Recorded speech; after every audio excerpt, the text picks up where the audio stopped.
Okay, so short reflection on the Dhamma. Namo tassa bhagavato arahato samma sambuddhassa. Namo tassa bhagavato arahato samma sambuddhassa. Namo tassa bhagavato arahato samma sambuddhassa. Buddhaṃ saranang gacchāmi, Dhammāṃ saranang gacchāmi, Sanghaṃ saranang gacchāmi. Dutiyampi Buddhaṃ saranang gacchāmi, Dutiyampi Dhammāṃ saranang gacchāmi, Dutiyampi Sanghaṃ saranang gacchāmi. Tatiyampi Buddhaṃ saranang gacchāmi, Tatiyampi Dhammāṃ saranang gacchāmi, Tatiyampi Sanghaṃ saranang gacchāmi. So, nice to see everybody again. I keep wanting to say for our Friday night, we kind of got in this habit of saying a Friday night party. We used to have this meditation on Friday. So now Tuesday night party. So there's, it was nice kind of meditating just now. Had kind of nice rain falling and good background noise for meditation. And when you go out to the forest to meditate, or you're staying in a kuti, or you're under a glot, sometimes kind of this rain comes down and kind of blots out all the other sounds. So often, especially if it's the jungle is actually, it can be like very loud. You know, kind of you have these, we have cicadas here too, and they make this noise like, but in the actual, like in Asia, I mean, for people who lived in Sri Lanka, I think only Bill hasn't, but they can be really loud. like you can't talk to the person next to you. It's like this huge, sound of cicadas, sound of kind of jungle wildlife. And then when the rain comes, all those things kind of quiet down and kind of just disappears. And there's just this sound of the rain. Either on your kuti or, over your umbrella tent, if you're there in the jungle in an umbrella tent.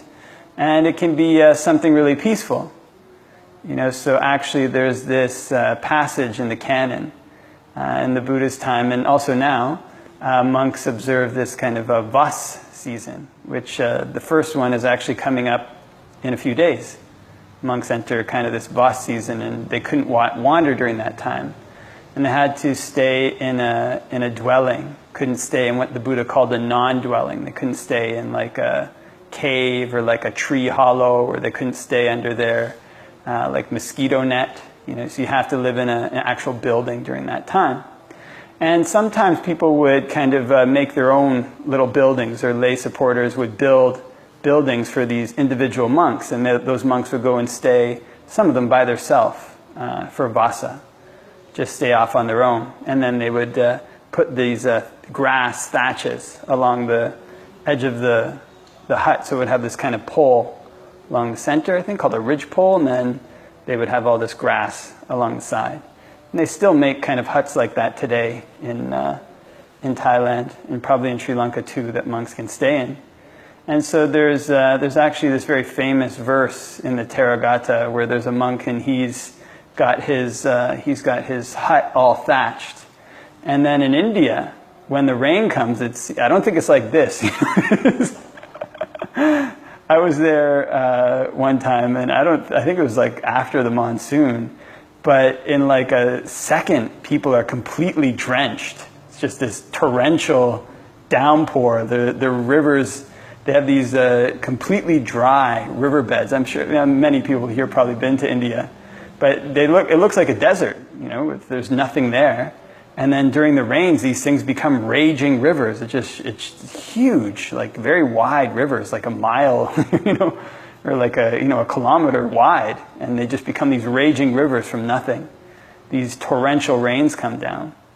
And so there's this famous passage in the Canon where this monk says, my hut is well thatched, so rain, God, if you like. It's this monk who's got his hut all thatched up for the rains. He says, my mind is well centered, so rain, God, if you like.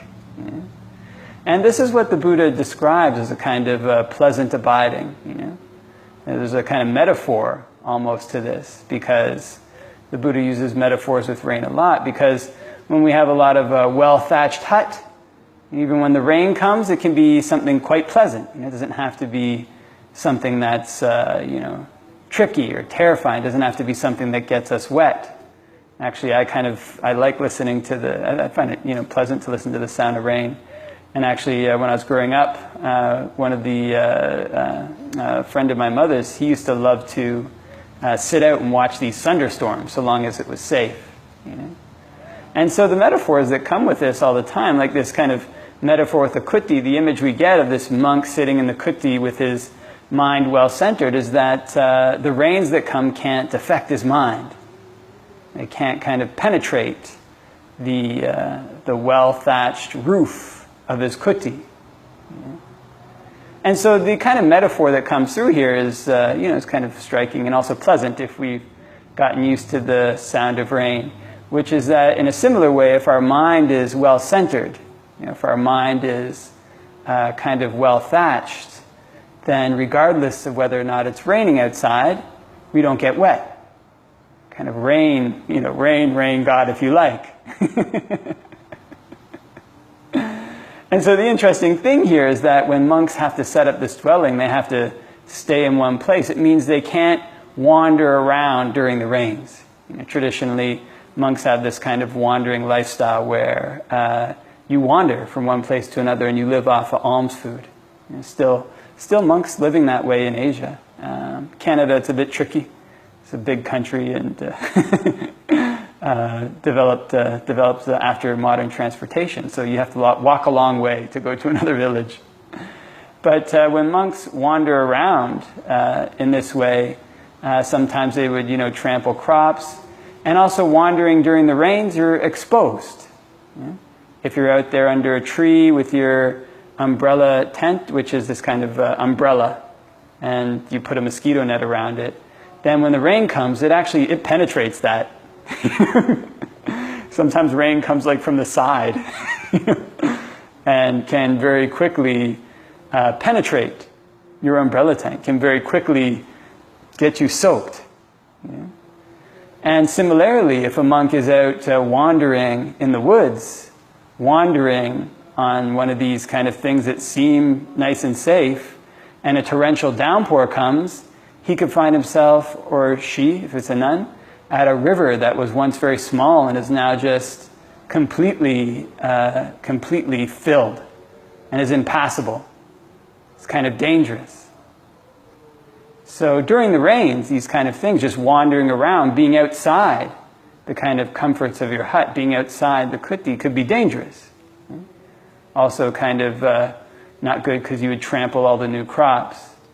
And so the other metaphor that comes along here with this monk's well-centered mind is that his mind isn't wandering outside. Same as during the rains, is staying inside of his kuti, his mind well-centered. The ridgepole is strong, the roof is thatched, and so the rain god can rain if he likes, and this monk won't get wet. And so in the same way, when our mind goes out, goes out to grab onto things outside, goes out to wander outside, it can be unsafe, just like during the rains.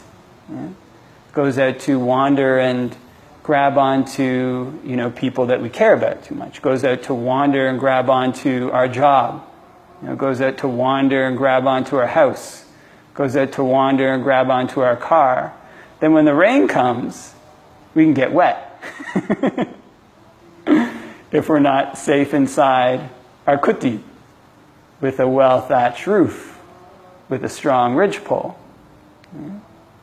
So right here, when we sit down to meditate, this is where the metaphor gets extended a bit. What we're actually doing is we're trying to make this kind of dwelling for ourselves. Actually, what these kind of, in Pali, when these kind of things are called viharas, vihara dhammas, some of them, which means vihara is a dwelling, means you dwell in them. They're kind of a dwelling place for our mind, something that we create in our mind, kind of pleasant place to be, a safe place to be with a well-thatched roof. And the nice thing about this metaphor is that actually a lot of the times, sometimes these monks would have to be involved in putting these things together themselves, or in watching the construction of them. So they have to know if the roof is well thatched, right? Have to be skilled in knowing how to thatch that roof. Or if somebody else did it for you, is it going to leak? Have to be skilled in knowing, is the ridgepole really sturdy in this hut? Is it something that's going to get blown away? And what about the walls? That's something we can kind of prepare. This monk sitting in his hut before the rains, he knows that his roof is well thatched. He knows that his ridgepole is strong. And so he knows the rain god can rain if it likes. And so in the same way with our meditation, when we start to bring our mind back to our breath, we start to bring our mind back to our object of meditation, there's actually a skill to be developed here. Right? So it isn't just the case that we, as a monk, that monk would just hop into any old hut and, not knowing if it has a hole in the roof, just settle down there for the rains. Right? He has to learn to test. He has to have a skill in knowing when his hut is well thatched. And in the same way, when we create this dwelling in our mind, we create this sense of peace in our mind, we create a pleasant place in our mind to abide, we also have to learn to evaluate, what is it that makes it peaceful? What is it that makes it pleasant? What is it that makes it safe? Yeah? And so this is the kind of thing that we do at the end of the meditation. And when we do this, what we actually gain is a kind of skill. We gain a skill in creating this dwelling place in our mind and in knowing where the holes are. Yeah? Because in the same way, maybe the first dwelling place you dwell in, I remember when I first went to ordain, I was at a monastery in Ottawa, and it was very new at that time. Now it's quite well established, and all the buildings are very sturdy. But when it first started, it was kind of like a house and then a barn, and just they built a couple of kutis by the time I was there. But then one of them was in an old granary where they used to keep it was an old tool shed where the previous owner used to keep his tools and had been converted into a kuti. So this old kuti, building a kuti out of that, I liked it. Anyway, it was a nice place to stay. But that kuti had its quirks. So one of the things was that the floor didn't have insulation. So when you were starting your fire, you had to do it in such a way that you knew when you lit the fire, that the temperature at night might be very cold, and it was going to drop a certain amount during the night. So you had to make your room hot enough that you wouldn't get too cold during the night, And so sometimes you'd have to make the room really, really hot, and then you wake up in the morning, it'd be like 16. It was kind of quite cold, kind of this older kuti, which I actually really like staying there. And then the next time I moved to a different kuti, and this kuti was a new one, but very small. And it had propane heat rather than wood heat. So in this kuti, if you turn the heat up really high, it had an automatic thermostat which would kick in. But I was sleeping in a kind of loft at the top of the building. It was kind of this very small hut with a half kind of loft sticking out, and that's where you would sleep because the heat was there. And if you crank the heat up too much in that building, the air wouldn't escape, or you would run out of air. So you'd wake up in the middle of the night kind of suffocating, like have these kind of dreams like you're running out of air and got to wake up, and then finally you wake up and you realize, whoa, there's not enough air in here. But the point of all this is that each of these dwellings was different. The characteristics of the dwelling were different. And with these different characteristics, couldn't just apply the same technique every time. In the first kuti, I could light this raging fire in the wood stove and be totally comfortable. And it was an older building, so it had drafts coming through. So it never ran out of air, In the next building, it was quite new and well sealed. So I could light it up really hot, but I would run out of air. And in the same way, when we build these dwelling places in our minds, when we try to build a well-thatched dwelling in our mind, each time we sit down to do that, and for each of us, we each have different characteristics, different tendencies, might have different, dwellings in our mind, like these different kutis, right? So what that means is that we can't all do the exact same thing and always get the same result. It also means that we can't always do the same technique and expect to get the same result. So in this kuti, if it was summertime outside and I lit a roaring fire, I'd be totally stifled in the first or the second kuti. If it was rainy in the first kuti, it might be different than if it was rainy in the second kuti. In the fall, it would be different. Each time the temperature changed, you had to gauge the amount of firewood you would use, gauge what the temperature outside was, gauge what the temperature inside was. And if you tried to write a manual on how to do that, it would be like 1,000 pages, right?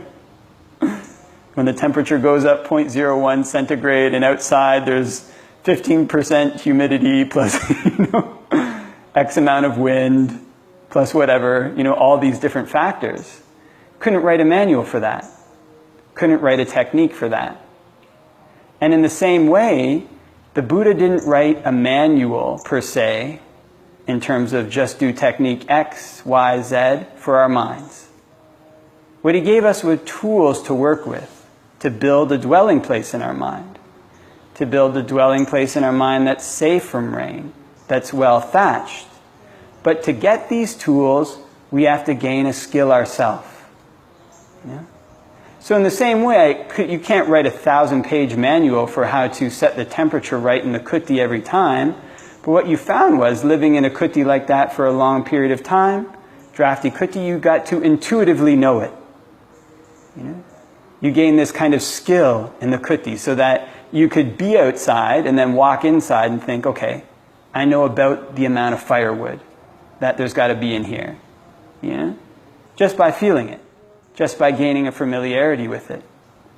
Now that kind of familiarity is something that you can get taught to a certain extent by somebody else.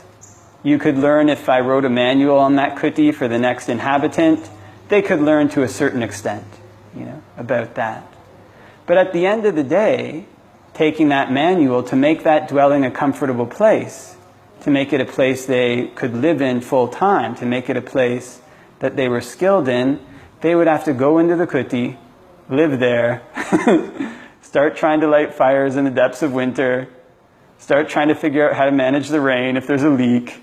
They would have to do all of that themselves. And after doing that for a number of years, they would have an intuitive knowledge of it.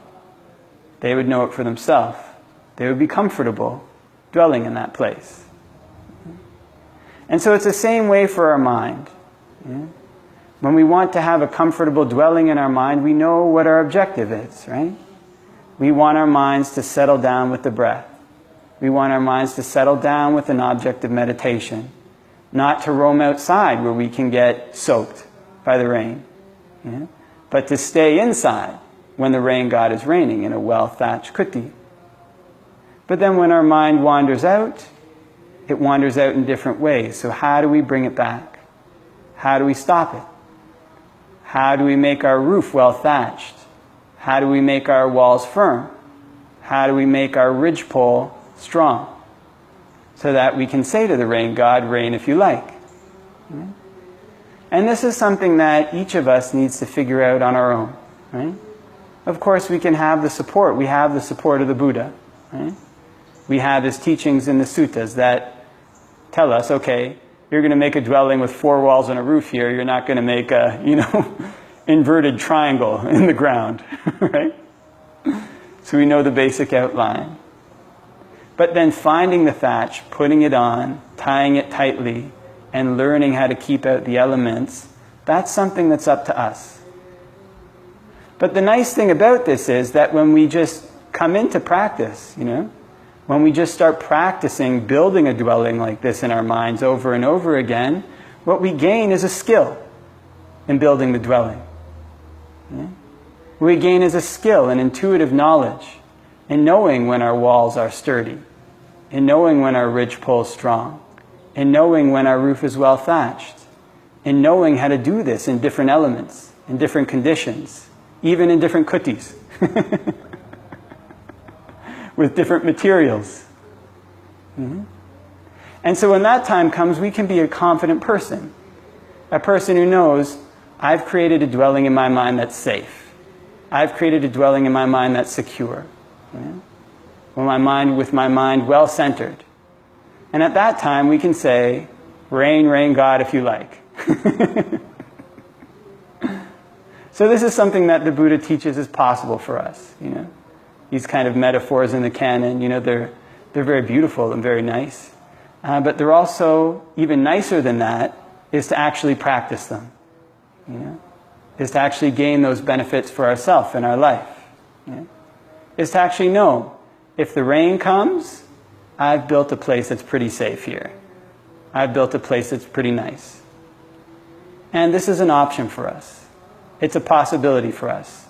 It doesn't just have to stay in the canon. It doesn't just have to stay in the books. It doesn't have to be with the minds of the teachers. It can be in our own mind. A safe place to dwell, regardless of what the weather outside is like.